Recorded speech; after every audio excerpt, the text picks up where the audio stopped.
안녕하세요. 발표를 하게 된 김재영, 송익현, 이시연 팀입니다. 저희의 실생활 속 수학의 주제는 자연 속의 수학입니다. 발표는 여기 보이는 바와 같이 목차 순서대로 진행하도록 하겠습니다. 먼저 꽃잎에 숨어있는 수학의 법칙에 대해 설명하겠습니다. 여기 사전에 나와 있는 5개의 꽃들은 꽃잎수에 일정한 규칙이 있는 꽃들입니다. 꽃들을 보시면 붓꽃이 3장의 꽃잎을 갖고 있고 동백꽃은 5장의 꽃잎을 갖고 있는데 이 둘을 합치면 코스모스의 꽃잎의 수가 됩니다.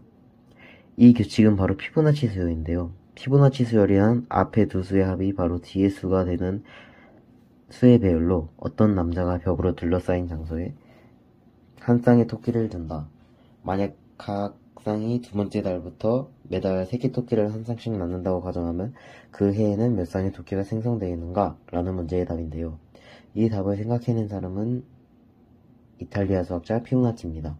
이 피보나치가 남긴 책들을 보시면 위에 같은 문제가 나옵니다. 피보나치 수열은 첫 번째 항의 값이 0이고 두 번째 항의 값이 1일 때 이후의 항들은 이전의 두 항을 더한 값으로 이루어지는 수열을 말합니다. 좀 더 간단히 설명하자면 이 숫자들을 보시면 예를 들어 0 플러스 1을 하면 1이 되고 다시 1 플러스 2를 하면 3이 되는 것이 피보나치 수열입니다.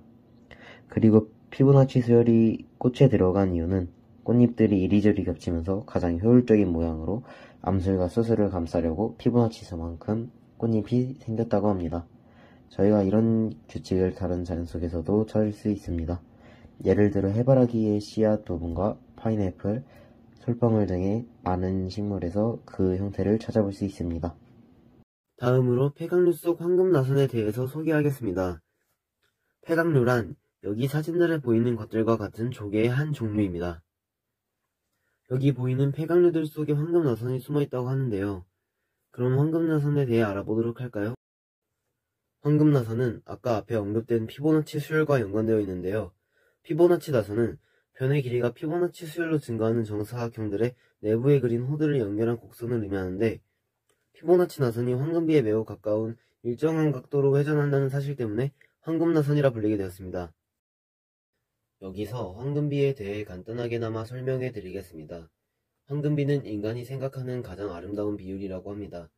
황금비는 원래 1대 1.6, 18, 033, 989 이런 식으로 소수점 아래 숫자가 끝없이 계속되는 무한소수인데 일반적으로 소수 세 번째 자리까지 나타낸 1대 1.6, 18을 황금비로 사용합니다. 지금부터는 황금비와 황금나선에 대해 잘못 알려진 이야기를 하려고 합니다.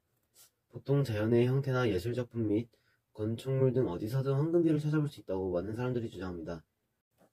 자연의 경우 어느 정도까지는 사실이지만 피라미드의 여러 치수에서 황금비를 발견할 수 있다는 주장이나 예술가들이 황금비를 적용하여 그림의 구도를 잡거나 비율을 정했다는 주장 등 예술작품이나 건축물에 관한 것은 대부분 꾸며내거나 추측했다는 것이었습니다.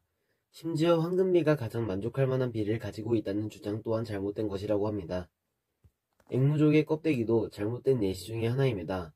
자연에서 피보나치 수열과 황금각이 나타나는 것을 설명할 때 가장 보편적으로 드는 예시가 앵무조개의 껍데기인데요. 확실히 앵무조개 만드는 나선이 황금나선과 유사하지만 실제 앵무조개 껍데기의 나선에서 나타나는 각은 황금각은 아니라고 합니다. 마지막으로 꿀벌들이 만들어낸 수학의 집에 대해 설명하겠습니다. 우선 이 벌집 사진을 보시면 벌이 벌집에 꿀을 넣고 있고 벌집의 모양이 우리가 다 알다시피 거의 다 정육각형인데요. 그런데 왜 벌집이 정육각형인지에 대해 생각해 보신 적 있으신가요? 저희가 벌집에 대해 조사한 이유는 벌집의 모양이 왜 정육각형인가에 대해 궁금증이 생겨서입니다. 조사를 해본 결과 벌집의 모양이 정육각형인 이유는 동일한 점을 둘러싼 공간을 빈틈없이 채울 수 있는 도형은 정삼각형, 정사각형, 그리고 정육각형의 3가지밖에 없는데 꿀벌들이 본능적으로 최대의 꼭지점을 가진 정육형을 택했습니다. 또한 형태는 다른 2개의 도형보다 훨씬 더 많은 꿀을 저장할 수 있습니다. 왜 정육각형이 많은 꿀을 저장할 수 있냐면 둘레가 같은 여러가지 도형의 면적을 구해보면 그 모양이 원에 더 가까울수록 면적이 더 커지기 때문입니다. 벌들이 육각형으로 집을 짓게 되는 과정은 집을 짓는 재료인 밀랍이 벌들의 체온에 녹으면서 액체 상태가 되고 액체가 스스로 수축하려는 힘인 표면 장력이 생기는 것이죠. 그러면 그 과정에서 표면 장력에 의해 육각형의 모양으로 변하게 되는 겁니다. 그래서 사실 벌들이 벌집에 이런 모양을 의도적으로 만드는 건지는 자세히 알 수 없습니다.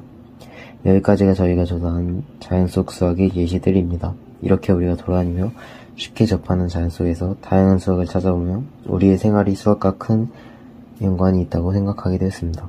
또한 자연을 제외하고도 우리가 쉽게 접하는 생활 속 수학도 찾아볼 수 있을 것 같습니다.